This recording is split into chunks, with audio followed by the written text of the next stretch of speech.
Assalamu alaikum and good afternoon, everyone. I and Ayab Mufti Zuhair from Bahria University, Lahore campus, Management Sciences Department would like to welcome you all for attending the webinar that is on the impact of COVID-19 on corporate social responsibility practices of organizations. First of all, I would like to give you a little bit introduction to what CSR is, corporate social responsibility. Basically, it is the act of incorporating environmental and social concerns into a company's planning and operations. And it is a very crucial topic these days. Why? Because in the time of pandemic, it is very important for organizations to adapt their CSR practices to this situation, the current situation of pandemic of COVID-19. So hence today, to discuss and enlighten us on this very important topic, we have invited Dr. Karolos Papadas, who is an assistant professor from University of York Management School. Dr. Papadas will share his perspective on the impact of COVID-19 on environmental and green practices of businesses. He has been researching on green marketing and green practices for many years. And today he will be sharing that what he believes that nowadays organizations must be doing in terms of their CSR practices and in terms of their green marketing practices when it comes to the pandemic situation of COVID-19. And our second honorable guest is Mr. Muhammad Tahir Jan, who is an associate professor at International Islamic University, Malaysia. And he will be also sharing, he has been researching on marketing and other perspectives of marketing like consumerism and environmental marketing for many years and has written a lot of research papers on that as well. And he will be sharing his insights into CSR practices in general in terms of COVID-19 and its impact on CSR practices of organizations. So now let's start our session. And my first question is to Dr. Karolos Papadas. And so, Dr. Karolos, how are you? I'm very well, thanks. And thank you very much for having me today next to Dr. Tahir and Salman as well, and you. Very glad to see you and looking forward to this session. Thank you. So, Dr. Karolos, my first question to you is that how would you define corporate social responsibility in the time of pandemic?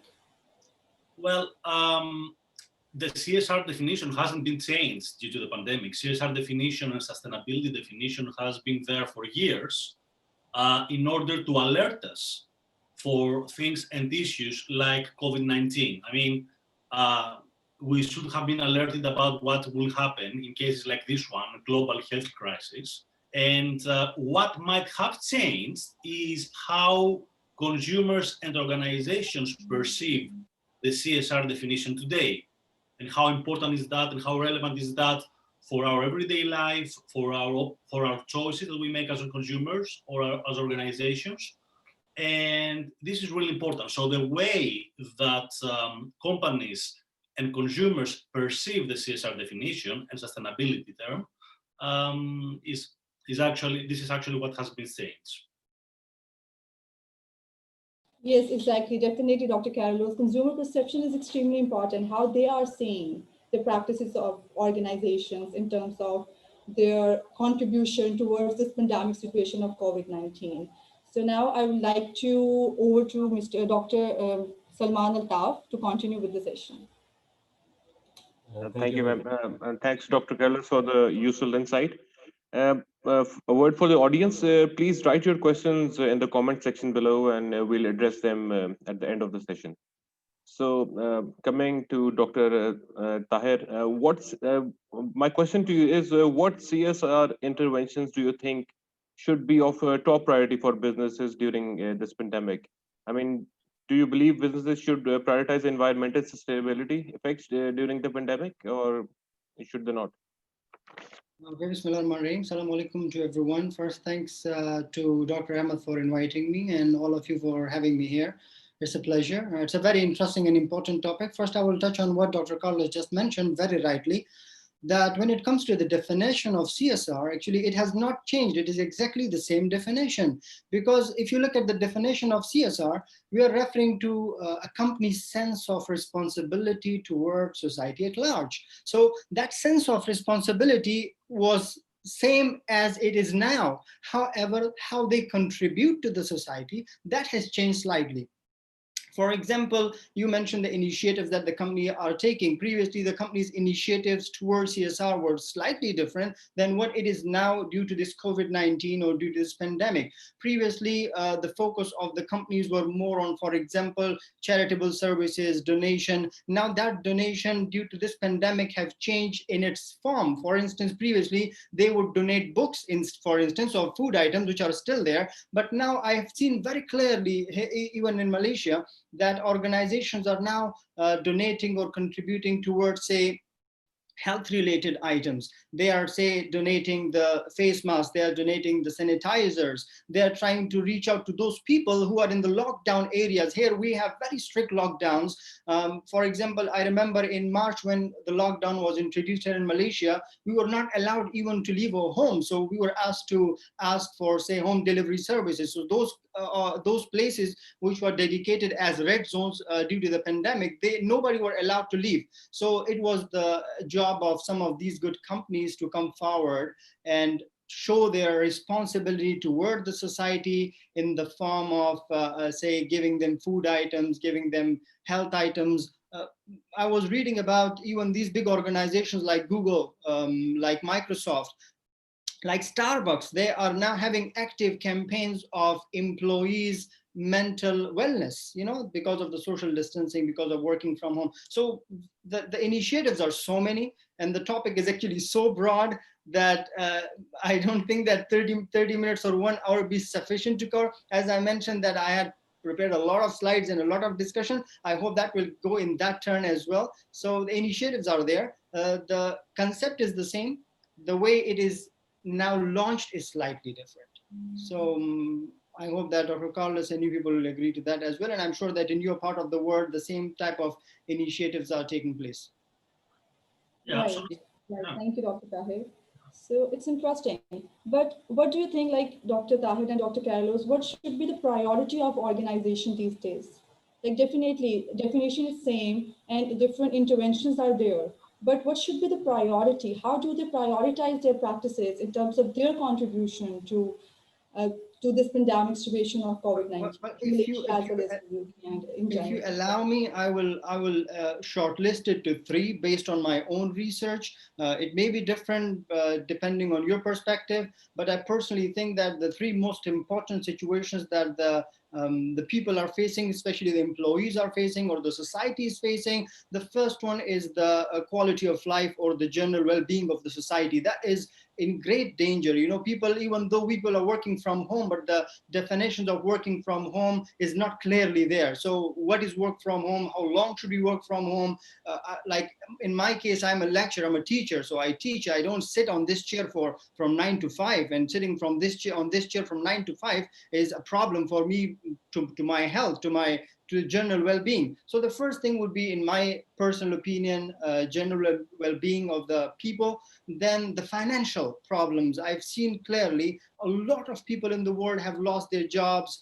We being who have the jobs, we have our own responsibility to contribute to those people who have lost their jobs, and the organizations, the big organizations, they also have to play their part. How do they do that? The third point would be to take care of the small businesses, because the biggest hit is for the small businesses, those people who have businesses on the roadside, those people who have small stalls somewhere. The big businesses are also facing the heat, but they still have reserves, they still have shareholders who can support them. But the small businesses, where will they go? What will these people do? So the 3 things I have to short it down again is the quality of life, general well-being of the people, then the financial resources, the financial stability. We should ensure as a society that everybody is somehow capable of accessing financial resources, and then supporting the small businesses. So over to you again. Thank you, Dr. Tahir. Dr. Karolos, what is your opinion? What is your perspective in this regard? I think there are many things that you can do in order to contribute to what's happening today, but it's really important to focus on the business side and not from what we should expect from the government. What businesses should prioritize today is definitely their employees. Why their employees? Because all people who worked somewhere, they need to return to their work, and if they want to go back and work for the same company that they were working for, And all businesses, they need to have back the employees they had before the crisis. So it's really important to retain our employees. I will agree with Dr. Tahir, both mentally, but also to give them the right incentives to come back to work. Because you know what? There will be a transition period from the working from home to working back to the office. And during this transition period, when we get back to normal, hopefully at some point soon, we need to make sure that this transition will be smooth.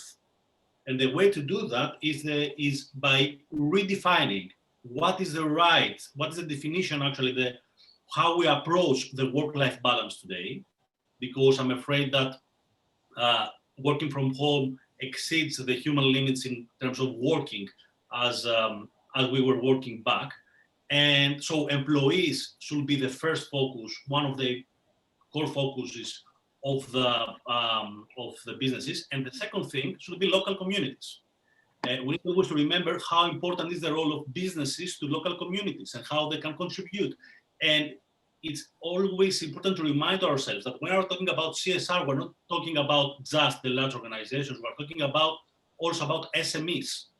So where I live here in York, for example, the contribution of small, medium enterprises to the local community, to the local economic footprint, and to the solidarity of the people in New York or the local community was extremely important.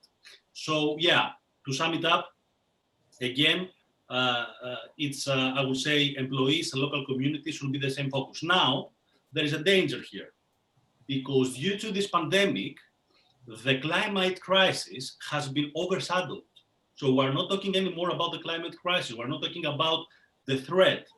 And the thing here is for businesses, the challenge to understand that the consequences of a global climate crisis are quite similar to the consequences of the pandemic. So we need also at the same time to be there and address really important matters about climate crisis as well. All right, thank you, Dr. Karolos. My question was, again, it was also about it, that do you believe that businesses still, be investing in green initiatives? I just talked about global climate crisis, but what I see, as per my research is concerned, organizations and businesses, they are not focusing on green initiatives these days, unless they are focusing on other things, specifically in terms of this pandemic situation. So what do you think? Like, do you recommend that they should be investing in green initiatives as well? Well, this is a very good question. I think we need to look back at previous similar crises and similar situation in order to understand the corporate behavior in situations like this one. You see, a global crisis like the one of the Great Recession back to 2007 has similar consequences with the global health crisis. So we see that many managers struggle to invest in marketing during a crisis, although research and practice has shown that investing in marketing during a recession makes you stronger and the post-recession winner. So this is actually very related to what we are working right now. So one of our research projects with the University of Leeds and the University of Athens was that actually we conducted a survey to 245 companies back in 2014 during the great Eurozone crisis, and we did this research in Greece. So what we found out was that during the recession, the Great Recession that hit the economy of Greece, we've seen that the companies that invested in green marketing initiatives during the crisis, they became even more stronger and even more resilient after the crisis. So the companies and the managers that decided to invest during the crisis in marketing initiatives saw their efforts to pay off. In fact, we found that there were 4 different categories, 4 different clusters of companies that, no matter their industry sector and no matter their size and their financial situation, they had 4 different strategic responses. So the first group was the green committers. So companies that they were highly engaged and invested during the crisis. We had also the green investors, companies that were low engaged in green marketing strategy, but they were investing during the crisis. We had the green reluctance, companies that were they were high engaged in green marketing, but they very low, they invested not that much during the crisis. And finally, we had the green non-believers, companies that never believed in green marketing, never invested in that, and they didn't invest anything during the crisis. And according to our results, again, we've seen these 4 different strategic responses during the crisis. So yes, it is a challenge because investing in marketing during crisis is always a tough decision, although it has been proven that it's a good one. So to answer your question, whoever invests in green marketing during a crisis, then they can see that this comes with some benefits post-crisis. Right, thank you for sharing your research. If I could further add to what Dr. Karolos has mentioned and to reply to your question, that the companies are still considering the green initiatives, or they have somehow stopped investing on the green part and they are so much lost in the pandemic. Actually, I would agree with what you said. To be honest with you, around the globe, if you see when the big companies or the small companies, well, the small companies are in really bad shape. But when you talk about the big companies, even they are so much involved in the pandemic itself, the coronavirus itself, that somehow they are not focusing on the green initiative that you are referring to, because the companies are locked down. Take an example of, say, automobile companies. Research shows that automobile companies like Ford, like Toyota, like Honda, a significant part of their research in the activities goes on coming up with those type of engines which are environmentally friendly engines. In fact, some of the companies are now completely moving toward electric engines. The focus is on environmental friendliness and the green initiatives toward, just like you mentioned. But now that those companies are locked down, for example, Toyota company for 3 months were locked down, Honda company were locked down for more than 2 months. So were they still focusing on that green initiative? So to answer your question, during the pandemic, as it is on, I don't think that the companies are focusing too much on the green part. Rather, they're focusing on how to get rid of this pandemic and to contribute to the society their own way, rather than looking at that strategic part where investing in the green initiative. That would be just my own observation. Okay, so I mean, can we put it in this way that companies are focusing more on short term rather than long term? I mean, obviously, it's easier said than done, and like this pandemic, it's a one-off situation, and companies never have had to face such a situation in the past. So, do you think that companies have been blindsided by this short-term problem and have lost focus on the long term? Well, if I was the company, I would also try first to solve the pandemic problem, then the green problem. If I have to save the society first, I have to save the people first. I have to do something for the people. If the people are not there, the environment will get green automatically anyway. And we have the research studies shown that just because of the 3 months of lockdown, the ozone layer have repaired. We see a clear decrease in the pollution index around the globe. So the green things, the mother nature is automatically repairing itself. We have to address the pandemic first. So short-sightedness, I think this, I don't know whether to call it short-sightedness or not, but like this is the problem right now that we have to address. And being a business entity, being a person with some sense, I have to first find the solution of this problem. Once I'm done with the pandemic, of course, the green initiative is a long-term plan. It should not be totally forgotten. We have to focus on that.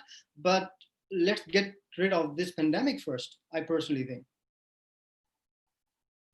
Yeah, I agree. Yeah, I mean, there are two things to see. I mean, of course, when you see the pandemic, you need to deal with the pandemic. But I think now we're more talking about the recession as an outcome of the pandemic. And if we're talking about the problem of the pandemic, of course, we need to focus on this. But if we're talking about the consequences of the pandemic, which is the recession, in this way, I think that, yes, it's absolutely reasonable that companies, they try first to manage their finance and then try to survive. But we can also turn the view of the companies and show them another way to achieve both purpose and profitability. Because this is the current dilemma, the current debate right now, both in academia and practice, is how to balance between profit and purpose. And what we're saying is that, I mean, you cannot envision the future without having a purpose, and you cannot actually have profit without surviving the present. How you can do this? An option to do that is, and this is again goes back to my work with George Zavlonaitis and Marilyn Carrigan about green marketing orientation. Green marketing orientation offers what just Dr. Tahir very actually accurately to the point mentioned, that offers you this long-term view and this proactiveness we need in order to develop the organizational capabilities we need to build a competitive advantage and to be developed and become more resilient. So, for example, there are 3 different levels that you can approach green marketing. Even if you are a large company or a small, medium company, anything, you can approach it through a strategic approach. So you can develop your environmentally friendly R&D processes. You can engage in environmental business networks. You can actually do your market research and focus on green consumers. But at the same time, the simplest thing that you can do, no matter what size your company is to adapt your marketing mix to a greener one.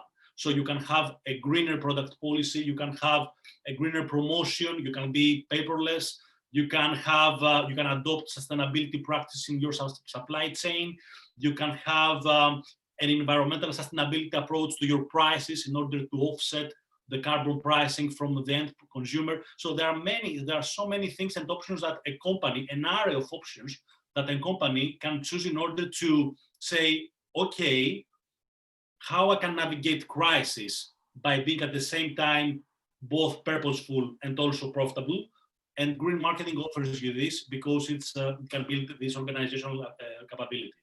So yes, and I think there was a recent research as well that was done during the Great Recession, a very, very interesting research by Ioannou and Serafim, and they just show that companies that maintain their investments in CSR and innovation in the United States between 2007 and 2019, they became even more competitive by the end of this recession and post-recession. So again, this links back again to our work.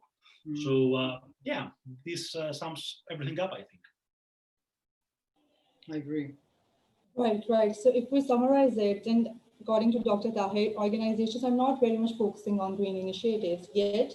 According to research of Dr. Karolos, that if they would focus on green initiatives or green marketing, they would develop the resilience after COVID-19 era. That would be beneficial for them. So, and moreover, as you both mentioned, the employees' well-being should come first, right? When it comes to in terms of the corporate social responsibility practices, then employees' well-being should be the main focus of organizations. Absolutely. Am I right? This is what. Yeah. Absolutely. This is what you believe. Absolutely. Okay. Gee. And if I may add to So, this, if I may add, sorry, Nadia, because I think Dr. Tahir made some interesting comments earlier on about the well-being. And I think it's, of course, it's the well-being, but it also goes beyond that in more practical ways. So what we know from an internal green marketing orientation perspective is that companies that also encourage their employees to engage with green marketing activities, with voluntary work, with environmental training, with adopting a lifestyle. I know companies that they give incentives to their employees if they cut smoking and if they quit any bad environmental habits, or if they actually engage in more voluntary activities, or if they start shopping without plastic bags. And so I know so many companies that do that. So this is very relevant in the post-pandemic world, now that we know that many consumers turn to more ethical choices, turn to more sustainable lifestyles, and turn to actually prefer products or services that follow an ethical way, both in their production and also in their marketing strategy. So I think all this, a holistic perspective in maintaining this well-being and encouraging this way of life to our to our employees will be very beneficial in the post-pandemic era. Yeah. Right, totally. Because employee well-being and its connection with internal green marketing, I must Absolutely. That is It's, also I would say it's supported. It's supported. holistic. It's a very broad concept, but yeah, it's definitely supported from internal green marketing and from actions that I just mentioned. Yeah. Right. So by this, can we see COVID-19 pandemic has served as an opportunity for businesses to genuinely, serve the environment? Can you say that this way? Because organizations can take it as an opportunity to develop their genuine corporate social responsibility practices by prioritizing what they should be doing and what they should not be doing, not at apparent level, not at surface level, but at deep level, at holistic level, as also mentioned by Dr. Karolos. So what you have to say, Dr. Tahir, on this? Absolutely, I think this is a good chance for the companies. I would not even talk about the companies. Honestly, I would even talk about us individually and then collectively as a society. And then, of course, the companies come in as well. Each one of us are in a situation where we are given an opportunity to contribute in our own capacity. So the all of us, as I told you, individually and then collectively as a society, and then as an organization, we should definitely try to find out our own methods of contributing to the society. So this pandemic has given us a very good opportunity for us to do that, to prove that we can do good for the society. And just like Dr. Karolos very rightly mentioned, from the marketing perspective, if you're a company and you do your part in this pandemic, there is no doubt that you will have a good image. We call it brand image or company image post-pandemic. So if you have been with the people during the pandemic, and the company people are nowadays very intelligent. Consumers are very intelligent. Consumers have access to information. So when we see that a company is participating and helping the society at large, in the pandemic or during the pandemic, post-pandemic, you will see that those companies who have been contributing during the pandemic, they will have a better brand image, they will have a higher chance of sustainability. So it's a definitely good opportunity for even the small businesses or big businesses to play their role. It's the right time. Right. But as you mentioned, the consumers are very smart. So what, according to you, should be the criteria to assess the genuineness of corporate social responsibility practices of organizations? Well, that would be a pretty debatable topic. But to sum it in one sentence, I would say that we have to look at the results. So even though if a company is bragging that they have been contributing and they are working so hard towards the sustainability or CSR, let's look at the results. Let's talk about the result. Results will tell us that, for example, they are saying that we have been supplying food to 200 people. I'm giving an example of, say, a Malaysian organization. We have a Malaysian convention center, a very famous one, the Twin Tower, we call it, or KLCC, Kuala Lumpur Convention Center. On daily basis, they have been contributing more than 300 kg of food supplies to the needy people. So when they say that, they cannot hide it. 300 kg cannot be hidden on daily basis. So the results will show you either they have been doing it or they have not been doing it. So when I say that the consumers are smart, we have to look at the end results, whether what they have been promising us, did they deliver to us or not? If they deliver it to us, yes, that is a good company. If they did not deliver to us, we find out that that is a marketing tactic that they're using, because research also shows that due to this pandemic, a lot of companies are using it as a marketing tool to make sure that people remember them. Because as I mentioned, during the pandemic, if it is an opportunity for you, if you participate, if you contribute, people will remember you post-pandemic as well. So a lot of the companies already know that. They are using it as a marketing tool to just try to show off so that the people post-pandemic remember them. Yes, Dr. Karolos. Yeah, absolutely agree. I don't have much to add to this. Just to, greenwashing is not a new thing. Yeah. Greenwashing was here and has been here for quite a few decades. I remember when I was studying for my PhD, I was reading about greenwashing and was trying to understand what's the difference with the real and genuine marketing actions. What I will say is that, yes, I absolutely agree with Dr. Tahir. It's the consumers are smarter today.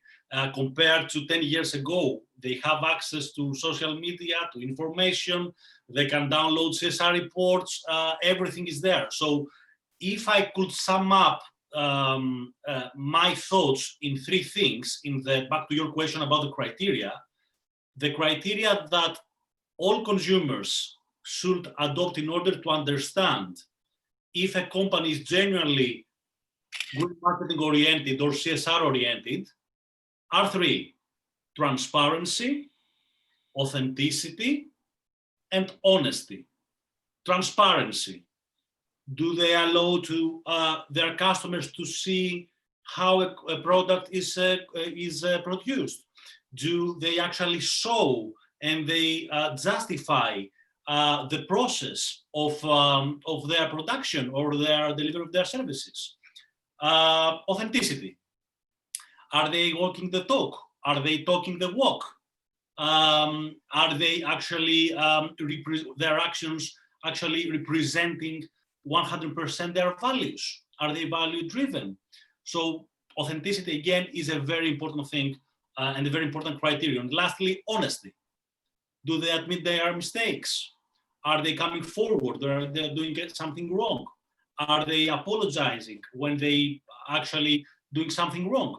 And also they need to talk about what else needs to be done more rather than what they have done. So if I was about to say to advise someone who is a CSR manager, I would say just to focus on what they haven't done so far and rather saying what they have done. And this would actually be a very good sign of honesty.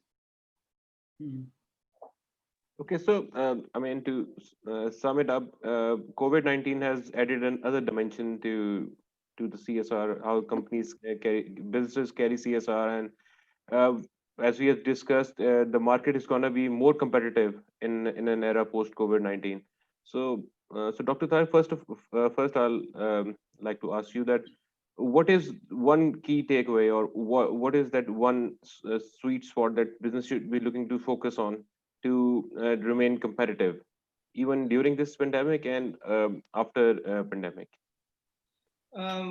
During the pandemic, well, that's again a tough question, because when we say during the pandemic business survival, a lot of factors are responsible for business survival, and one of the major factors is of course financial sustainability.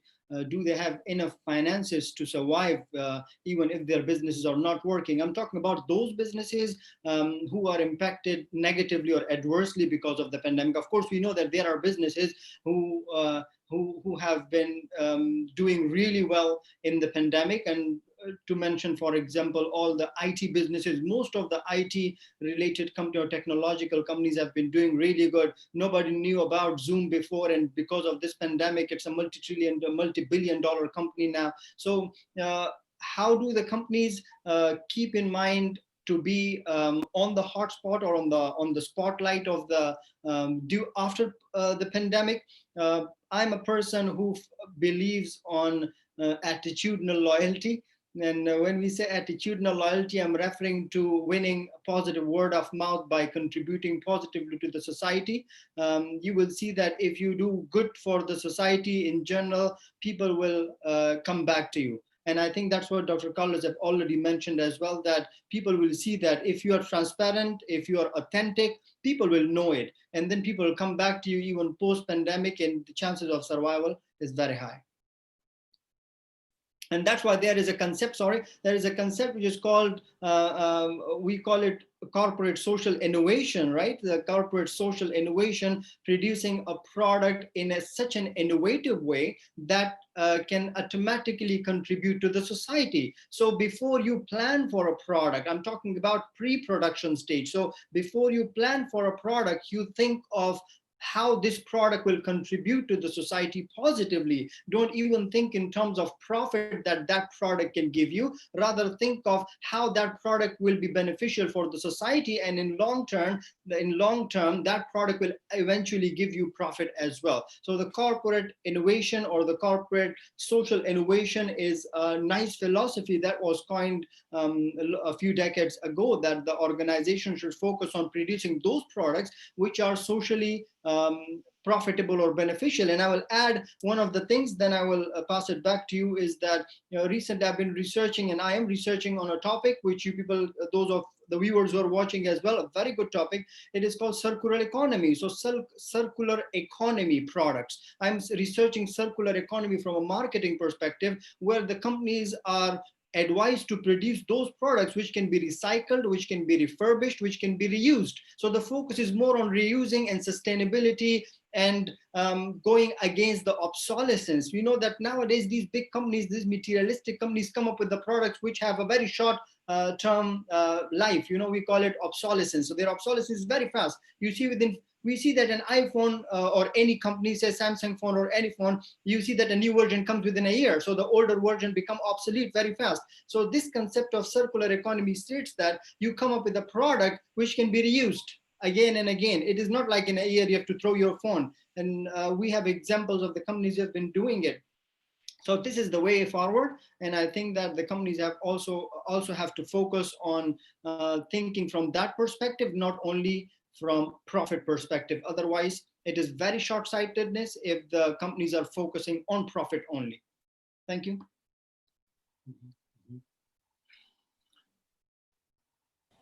Yes, Dr. Karolos, do you have to say something on this? What was the question again, please? Question was that what is that one specific criteria, what is that one sweet spot that the companies should look to focus on to remain competitive even during the pandemic and after the pandemic? Yeah, again, it's I agree, it's a tough question. I think, again, the key word here is responsibility. So I think that companies should be responsible. And the first action for any company to be responsible is to be profitable. Why? Because if a company is not profitable, they cannot actually sustain their activity, sustain their people, and just contribute to their people's life, to their society. So yes, you need to be profitable in a way, not to be profitably oriented, but you need to be profitable in order to be responsible. And I think responsibility, in investing in responsibility, and when we say investing, just to clarify, because some of the audience might believe, I don't have a very big company in order to invest in responsibility. No, it can take just a little to be responsible and also to have a purpose and become competitive. So again, I think a combination of being responsible and also be innovative and deliver customer value to your target audience with honesty, it's really important. So maintaining a balance between CSR practices and innovation will be a very good combination in order to be competitive and to be resilient. Also, for small companies, because I really, I've been working with many large companies, but I also think when I'm talking about that, I'm always thinking also about the small companies. Small companies can develop synergies with other local companies. And we know that when you have a synergy, when you conduct a synergy, the outcome of a joint effort is multiple than the outcome of a single effort. So they can develop synergies to co-create value, to co-create customer value, to co-create products, services. So again, this is a mixture of both CSR and innovation. So this will sum up my answer. Being responsible, being innovative, and at the same time to take care of your people and your employees because you want them back after the pandemic.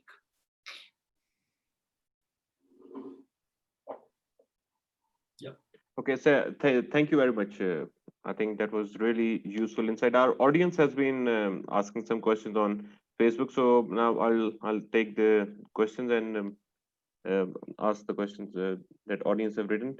First of all, it's Ferry Sohail, and she's asking that organization have to revise. Sorry, I think I just missed the question. Okay, so Burhan Khokar is asking, do you guys think that pandemic has given the world of business a reality check in terms of revisiting their CSR practices? Maybe doing more towards ethical sourcing, for example? Dr. I Tahir, would, yeah, a reality check not only for businesses, for all of us actually, Brother Burhan, if I'm pronouncing his name correctly. So all of us are given an opportunity to look at ourselves, how good we are, and what is the reality of life. We see people around us dying because of this pandemic. So the way that people were lavishly spending, the way that people were lavishly acting in the society, we know that because of the first wave of the lockdown, the first wave of the virus, when the whole countries were locked down, even those people who were ready to spend lavishly, they could spend a very moderate, nice life. So individually, let's not talk about companies. Let's start from our own self. Look at your own self, how you were acting before the pandemic, before the virus were not there. And because of the virus, what changes did you see in yourself? And do you see a positive change in yourself? If that is a positive change,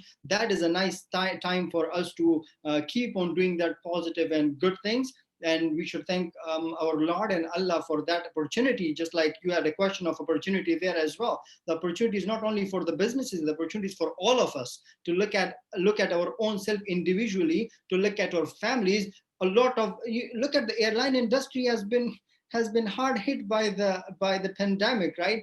And we know that we people have been traveling. Now that we know that a lot of us have been traveling unnecessary. It was not needed, but we would go and spend a lot of money. Forget about we spending and we doing lavishly spending.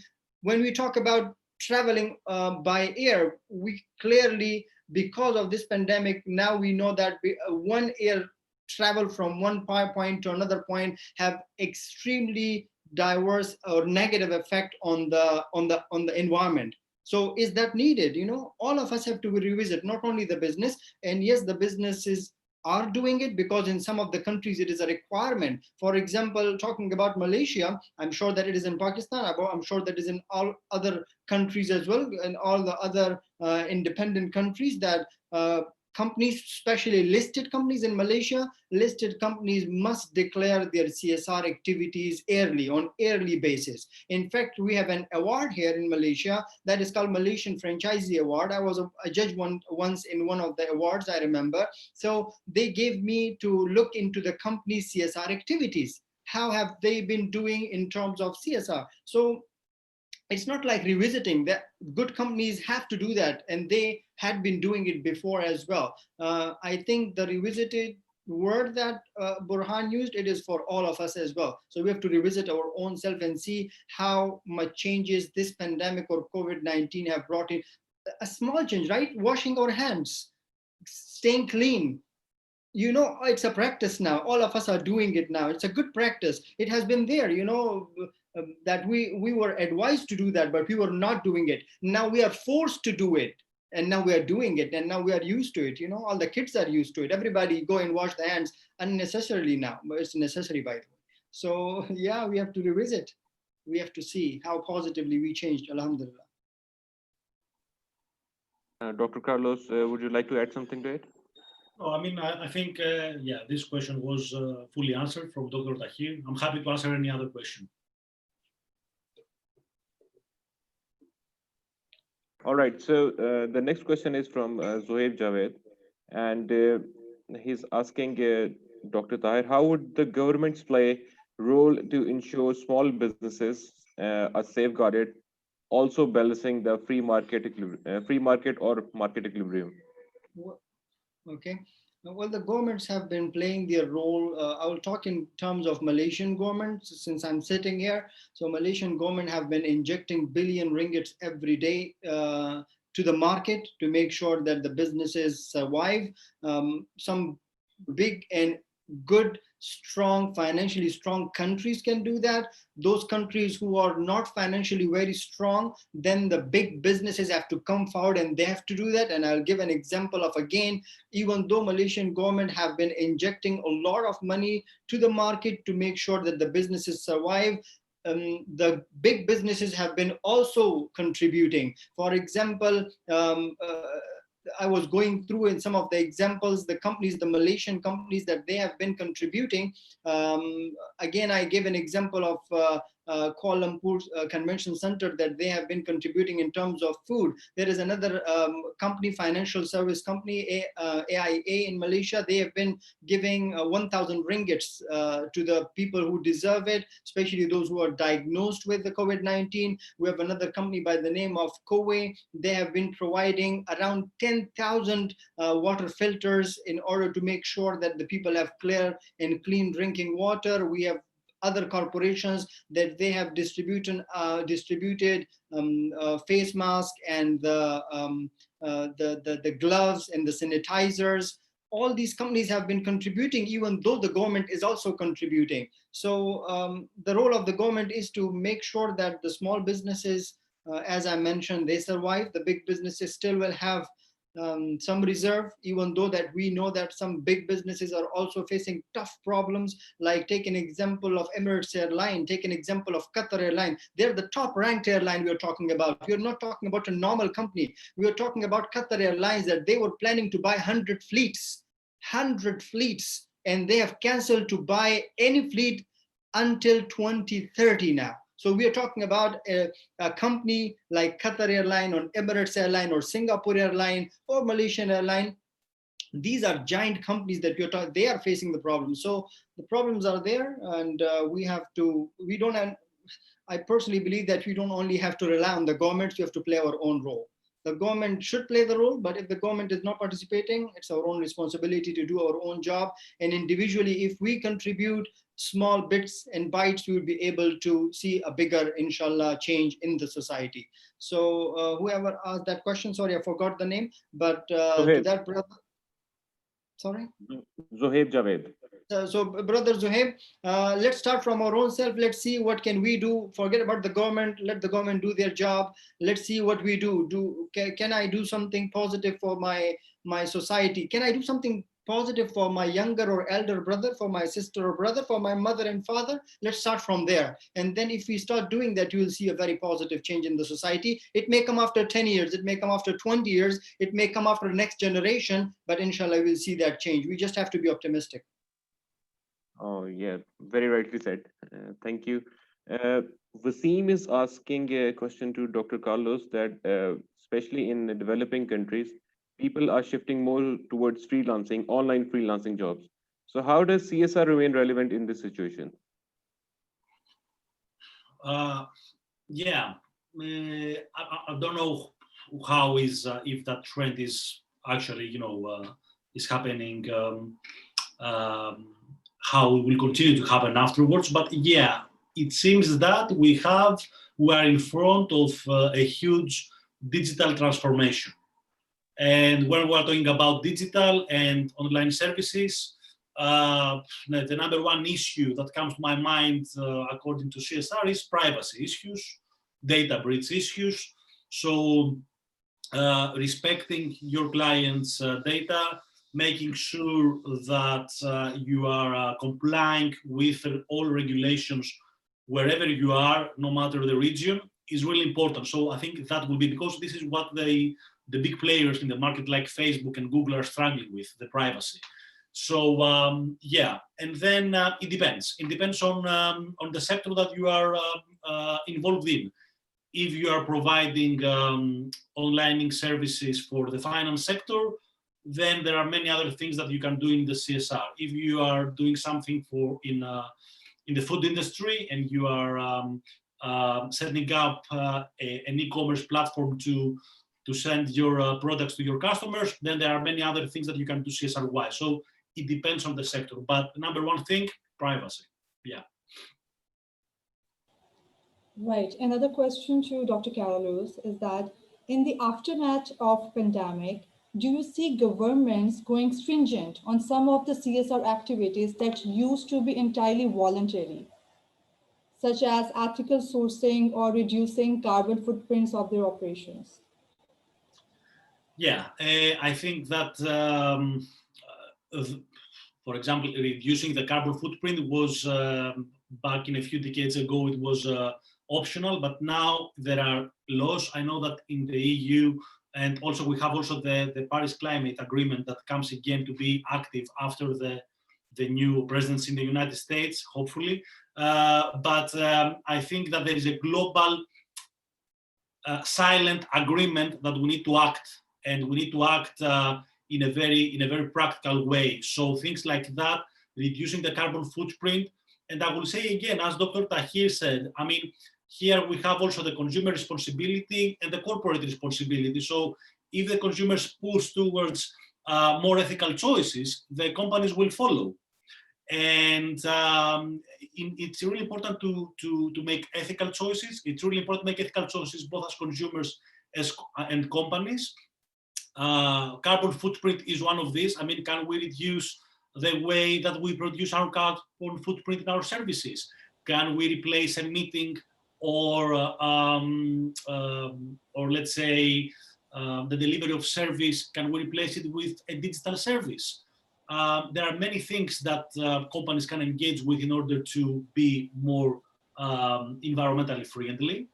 And I think that responsible organizations don't wait for government regulations. Responsible organizations are proactive and are doing many things well in advance they become mandatory.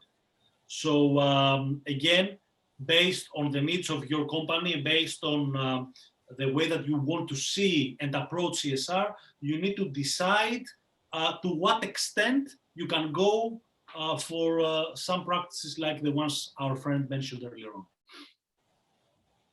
In fact, I would add, if I may, that there are something which is called Lokevor Movement, which have been introduced more than a decade ago.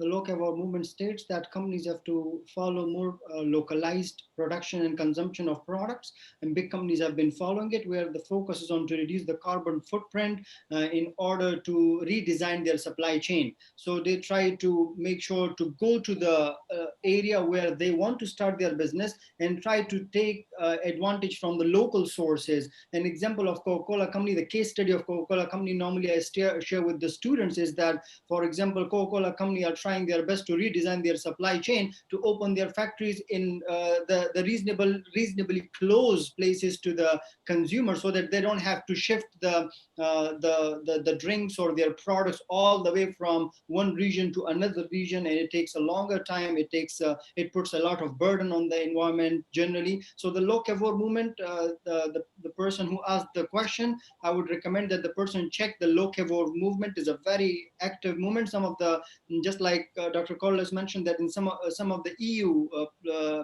entities, it is now compulsory to make sure that the carbon footprint is reduced as much as possible, and they have now an index for that. So yeah, these things are in place. What the government can do is slowly and gradually the government will also jump in once the people are aware. The awareness is common, and of course, you know, when we talk about now the green products or the environmentally friendly products are very expensive.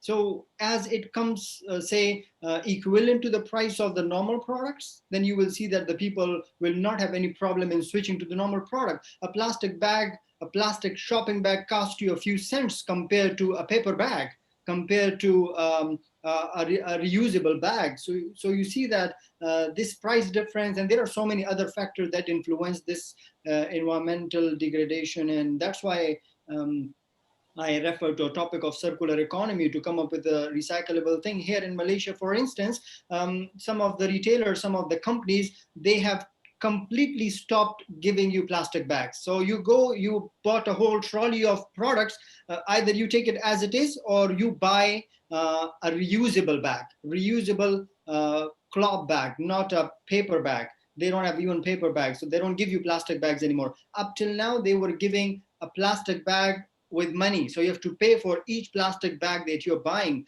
just to discourage consumers to buy those products which are not environmentally friendly. So these kind of initiatives should be started. But sorry, I'm taking time. But one important thing, that are we people in our part of the world, we are ready to do that? Like if we go to a shopkeeper and the shopkeeper tell me, give me like 2 rupees or 5 rupees for a plastic bag, I'll be the first person to slap them on the face. So are we that much resilient to accept that environmental, to that change that the organizations or the governments are ready to do? Governments can do a lot of things, but are we ready to accept it?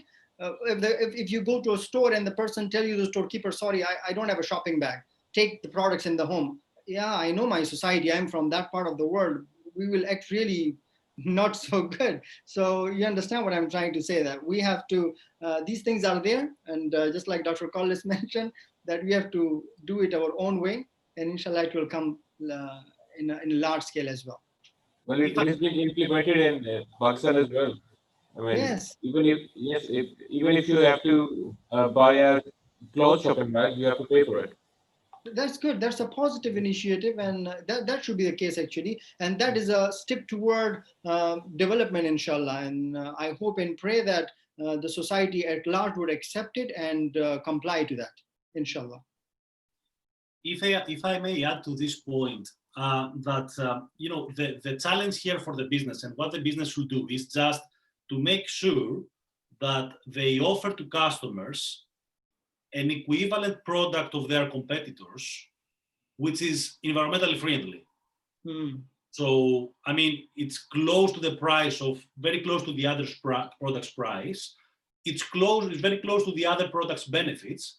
So the company should focus in order to let the customers make the final decision based on a similar product's benefits, but also the product should be environmentally friendly. So we don't want customers to reject products that are environmentally friendly because of the pricing or because of the benefits. And that is very tricky for the companies, and this is very difficult for the companies. And the other thing that I would like to say is that there is a concept for the last few years. It's called Stakeholder Capitalism. And this is about how we need to realize that the current capitalism as we experiencing it is over. It doesn't work for our planet.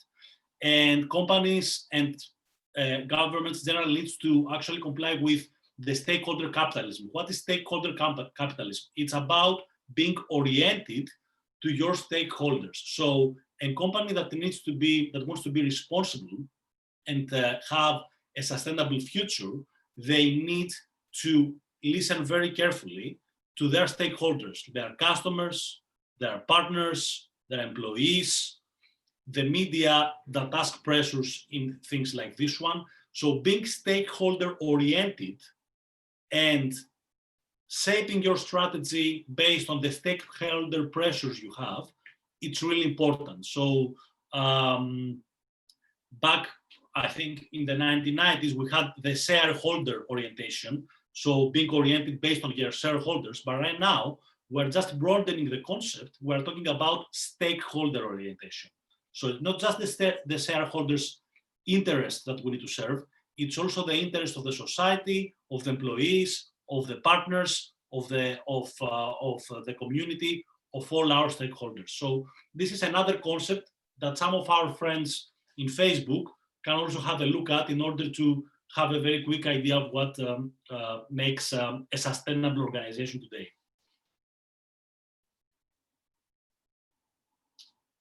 Right, so we have so many other questions to ask, but we are running short of time here. So that's all for today. And now I would like to thank our worthy guests, Dr. Karolos and Dr. Tahir. Thank you so much for sparing your precious time and discuss such an important and crucial topic with our audience. It was really an interesting session. So thank you very much for being here with us. Thank you for having us. Thank you. It was a pleasure equally. Yeah, it was really nice, very interesting session. I was glad to be here and talk to the Bakrias University audience and also discuss with Dr. Tahir, Dr. Salman and Dr. Nayab. We'll be in touch anyway, and let's hope all this thing to end soon and be back again to discuss other interesting topics once the pandemic is over. Yes, for sure. Sure. Thank you very much. Thank you very much. Thank you, everyone. Take care. Allah Hafiz. Bye. Take care. Hafiz, bye. Take care. Bye.